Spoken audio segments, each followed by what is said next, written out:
Only a few phrases in English literature have left the printed page to gain their own immortality. Shakespeare's "to be or not to be" is one. Charles Dickens' "it was the best of times, it was the worst of times" is another.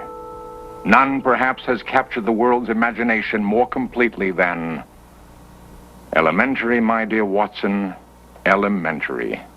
Spoken by the most brilliant and popular private detective of all time. The question is still debated to this day. Who was Sherlock Holmes?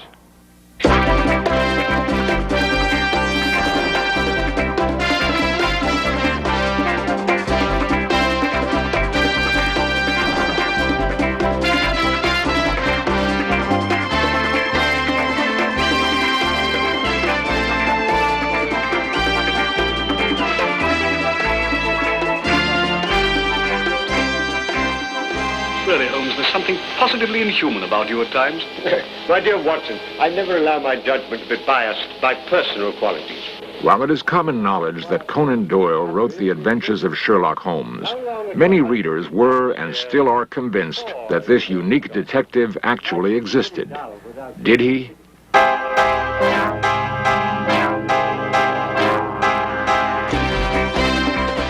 This series presents information based in part on theory and conjecture.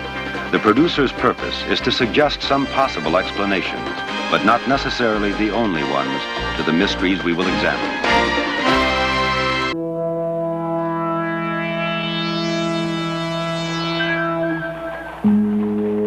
An expert on the Sherlock Holmes period, Peter Lovesey. The London of Sherlock Holmes was a sinister place, like these vaults of the Western Dock. It was a place of extreme poverty and squalor, where Jack the Ripper roamed the fog-enshrouded streets of the East End looking for his miserable victims. And the police were quite unable to control the crime.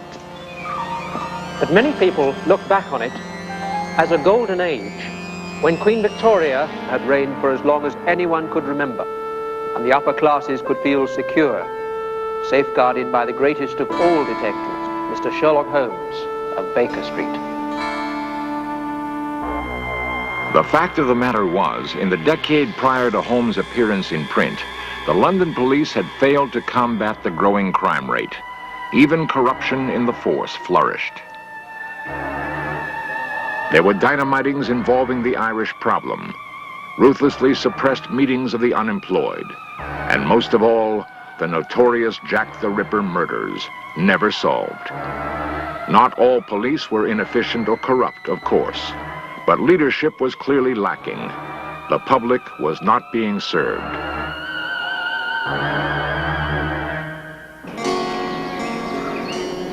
The birth of Sherlock Holmes as a public figure is documented in a rare collection owned by Stanley Mackenzie.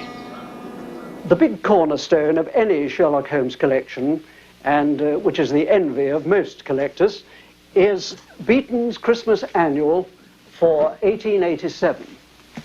In this, A Study in Scarlet was first published. This was the first appearance of the first Sherlock Holmes story. Conan Doyle was paid £25 for the copyright, and he never received another penny. Sherlock Holmes's reputation was enhanced by a play about him written by an American actor, William Gillette.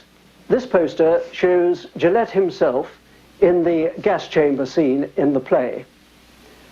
Gillette probably played the part of Holmes more times than any other actor.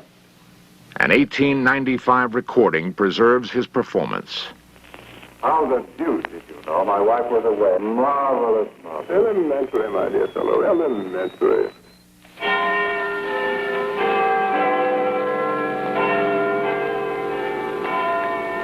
From theater to motion pictures was also an elementary step for the master sleuth. Fame and fortune would quickly accrue to Doyle as well. We're getting on, Watson. I'm glad to see you in a more cheerful mood. We've done remarkable. By 1933, a third version of A Study in Scarlet had been made, with Reginald Owen playing the detective whose personal and professional style set him apart from all others. The large number represented the page, the second, the small number, the column, and the other figures the message. You'll find it decoded on the table. Every Holmes adventure is different, but in all of them he plays the violin, of which he was a master. A client, Watson. Where? The widow standing under the street lamp. A widow?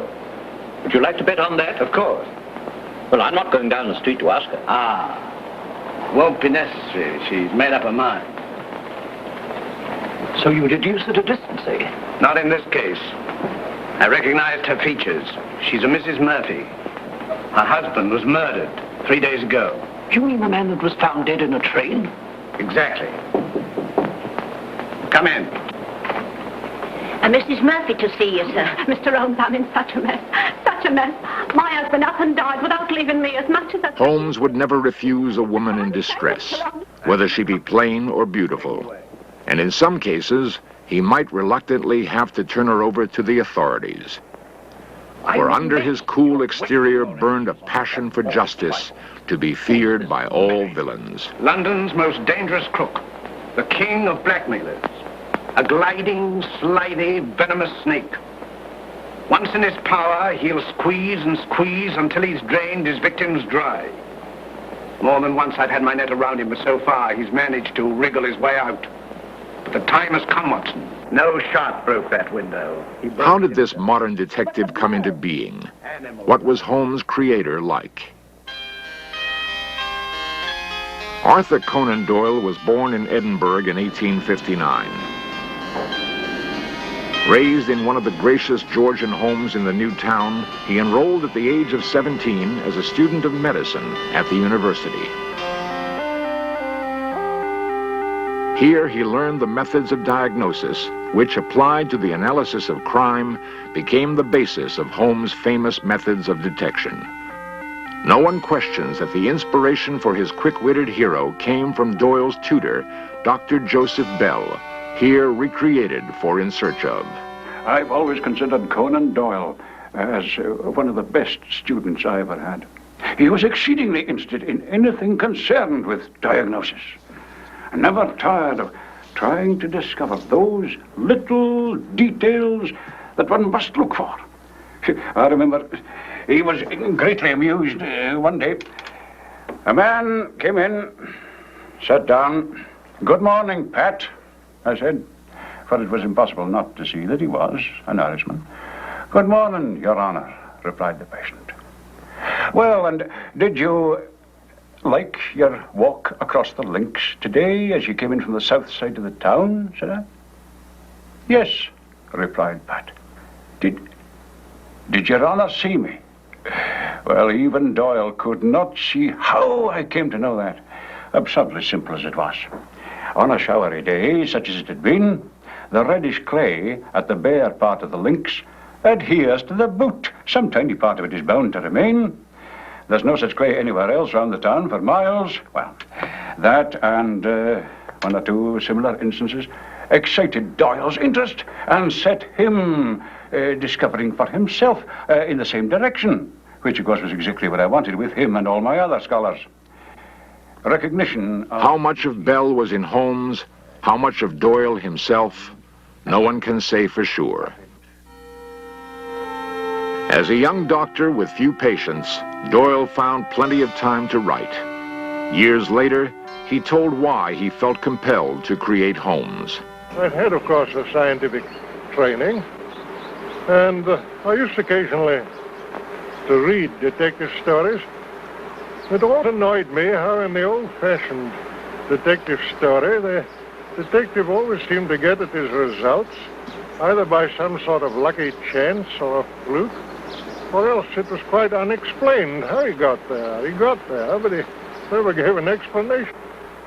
In a number of films from the 30s, Arthur Wontner is Sherlock Holmes and Ian Fleming is Dr. Watson. Deductive reasoning is on full display. Yes, you moved your shaving mirror over to the fireplace. Yes, that's right. My wife has a dressing table where we used to have... How do you know? My dear Watson, you're a man of precise habits and considerable regard for your personal appearance. As I observed that whilst the right-hand side of your face is closely shaved, the further we get to the left, the more careless your shaving appears. So we come to the angle of the jaw where it is positively suddenly. I deduce, therefore, that you placed your shaving mirror where the light strikes on the right side of the face. The bed must obviously be across the end of the room, therefore the fireplace is the only place left which could produce that result. Amazing, Holmes. Elementary, my dear Watson. Elementary. Yes, Mr. Henry is the victim. I mean that we should see Mr. Holmes do his stuff. This is a modern expression, Watson, signifying to display one's talents. That's right. I want Mr. Holmes to tell us what Father's been doing for the last 20 years, just by looking at him. Holmes is always observant, even of friends. Great faith in my abilities, Miss Baskerville. But I'm afraid there's very little data. I merely observed that since we last met, your father has taken to billiards, and that he's recently played 100 up with Mr. Trevor. That's so brutally correct, Holmes, but how? Oh, my dear fellow, it's simplicity itself. I observed that both you and Mr. Trevor have traces of blue chalk between the forefinger and thumb of your left hand, which was put there, obviously, to steady the cue. There. I hope that satisfies you, Diana. Where were you married, Mrs. Douglas? In New York. Ah, in America? You know nothing of his life. Holmes is not only observant, he is worldly wise. Nothing at all. That mark on his arm, you know what that is? No? You never asked him. Yes, I did once, but he refused to discuss it. So I never asked again. You've no idea what it is. None whatsoever. Can't you suggest anything? Mrs. Douglas, I suggest that you tell me the truth. Mr. Holmes! You know perfectly well what that mark is. You couldn't possibly have lived in America without knowing. All the reckoning with you, Moriarty. In one of the films, our master detective's arch enemy, Professor Moriarty, is about to push Dr. Watson down an 80-foot abandoned elevator shaft. Very good. I will now remove the panel and wish you a swift journey.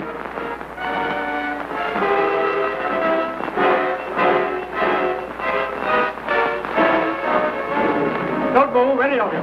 Huh? Except you, my dear Watson, who I'm sure will be more comfortable with us. You must excuse me for trespassing on your private property. I've had the lift put in order again. You clever... No compliments, please. I arrest you, Robert Moriarty. On what charge? Being concerned in the murder of the stable boy, Edward Hunter. Well, it's the most amazing case we've ever solved, Holmes. Elementary, my dear Watson. Elementary. Most criminologists of today will tip their hats in gratitude to the legacy of Holmes and his creator. In fact, a member of the Sherlock Holmes Society is an official of Scotland Yard, Philip Dalton. Mr. Dalton kindly consented to escort us to a very special, exclusive place. Behind a pub on an obscure street near Trafalgar Square, the Society has assembled a stirring tribute to the leading detective of all time.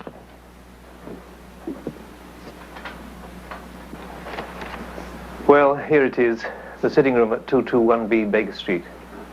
Left exactly as it was on the instructions of Mycroft Holmes, Sherlock's brother. Nothing to be touched. Nothing has been. It's all here. With Persian slipper. With some tobacco still in it. The poker that Sherlock Holmes nearly straightened. The violin that he used to play across his knees. There's the gasogene, there's the tantalus. Patriotic VR picked out in bullet box. And behind me is the bust of Sherlock Holmes that was the target for Colonel Sebastian Moran's air rifle. And you can still see the bullet hole. This room is, of course, a shrine, and it's visited by pilgrims from all over the world. It's especially a shrine for the Sherlock Holmes Society of London. If, in this room, you were to ask me, was Sherlock Holmes fact or fiction? I'd like to echo the reply given by our president, Lord Gorbooth, who, when asked that question, said, yes. The claim that Sherlock Holmes did exist beyond the imagination of Conan Doyle may seem preposterous to many. But as we shall see, there is evidence to support this belief. The first clues to why Holmes may have been more than simply a fictional character may be found in Doyle's life itself. H.R.F. Keating is one of Doyle's leading biographers. But he did other things in many other fields. He was the man who introduced the ski to Switzerland. Before that, it had just been a way of getting about over the snow in Norway. He brought it to Switzerland and started the whole great skiing industry. It was like bringing the pumpkin to America. Then, in the 1914 war, he was the man responsible for the introduction of the modern military steel helmet. He carried out experiments himself with a rifle and proved that protection could be given against the modern bullet. At the same time, he insisted that the troops going over from England to France were equipped with inflatable life jackets, and they went to the British Navy as well. As significant as these accomplishments were, however, and knighthood would be his reward, what is little known is that Doyle was involved in many cases himself. In Search Of recreates one of them. Conan Doyle's secretary, Major Wood, was perhaps the prototype for Dr. Watson. One morning in 1906, he opened a letter which he thought would arouse Doyle's interest. It was from George Idalgi, an Anglo-Indian lawyer who, on weak circumstantial evidence, and possibly because of his ancestry, had been sentenced to 7 years in prison, charged with slashing and maiming horses with a razor. After serving 3 of these 7 years, he was inexplicably released, but without a pardon. Now he wrote to Doyle, asking to clear his name. Morning, Alfred. Arthur, there's a letter here I think you ought to see. It's from Mr. Idalgi, who, it appears, has been the butt of a gross miscarriage of justice. Idalgi. Wasn't there an article in the Umpire last month? Yes, there was. He sent it with his letter. It's amongst those. Ah, yes, I remember. Extraordinary case. I'll have another look at it. As I read, the unmistakable accent of truth forced itself upon my attention, and I realized that I was in the presence of an appalling tragedy, and that I was called upon to do what I could to set it right. I got other papers in the case, went up to Staffordshire, saw the family, and went over the scene of the crime. Between Idalgi's house and the place where the final mutilation was committed lay the full breadth of the London and North Western Railway, an expanse of rails, wires, and other obstacles, with hedges to be forced on either side, so that I, a strong and active man, in broad daylight, found it a hard matter to pass. Not until I had examined every fact thoroughly from every angle did I arrange to question Idalgi. The meeting took place at my hotel. I had been delayed, and he was passing the time by reading the paper. I recognized my man by his dark face, so I stood and observed him. Mr. Idalgi, I presume. Oh, Sir Arthur. Do you suffer from astigmatic myopia? This is indeed an honor. Look, don't you wear glasses? Never have, Sir Arthur. They can't fit me glasses that are any use. I have been to 2 ophthalmic surgeons, and both... The idea of such a man scouring the fields at night and assaulting animals while avoiding the watchful police was ludicrous to anyone who can imagine what the world looks like to eyes with myopia of 8 diopters. So bad was his defense in his trial that no mention, as far as I could ascertain, was ever made of the fact that the man was practically blind. Finally, Doyle wrote a series of articles in the Daily Telegraph. They provoked a public outcry, and Doyle was invited to a meeting with the Home Secretary. Not satisfied with simply clearing Idalgi's name, Doyle now set out to discover the identity of the real slasher. Before long, he began receiving threatening letters with a seaport postmark, providing him with the clues he needed. Clearly, the letters were written by a disturbed, perhaps pathological man who also despised foreigners. Doyle then traced Idalgi's history from the time of the crimes backwards, all the way to Idalgi's grammar school. Had there been a fellow student with a vicious nature, a hatred against foreigners, and a grudge against Idalgi himself, and who subsequently went to sea? There had. Doyle discovered his present whereabouts and learned he had quit the sea at the time the slashings began. He had been trained in a slaughterhouse, and he showed signs of periodic insanity. Doyle even got hold of a long horse lancet with which the slashings had undoubtedly been committed. The Law Society readmitted Idalgi to the role of solicitors. Although the Home Office granted Idalgi his pardon, they wouldn't agree to any compensation. However, the case in due course paved the way for establishing a court of criminal appeal. And this was only one of the good many real-life cases in which Doyle achieved success. Sherlock Holmes and his creator were inseparably linked. In his autobiography, Doyle admitted, A man cannot spin a character out of his own inner consciousness and make it really lifelike unless he has some of that character within him.